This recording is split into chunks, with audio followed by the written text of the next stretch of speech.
अलीपुर चट्टा में सरकारी आटा में हुर्द-बुर्द का मकरू धंधा अरूज पर।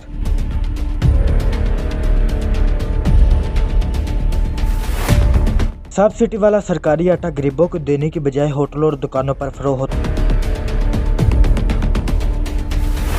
गरीब अवाम आटे के लिए दर-बदर, जबकि हुकाम सब अच्छा का रवायती राग अलाप कर मगन। अवामी समाजी हलकों का शदीद एहतजाज। मिल मालकान और दुकानदारों के गठजोड़ से 650 वाला सरकारी आटा होटलों पे 800 रुपये में फरोख्त। इस घिनौने खेल में अल हरम फ्लोर मिल का अमला भी बराबर का शरीक।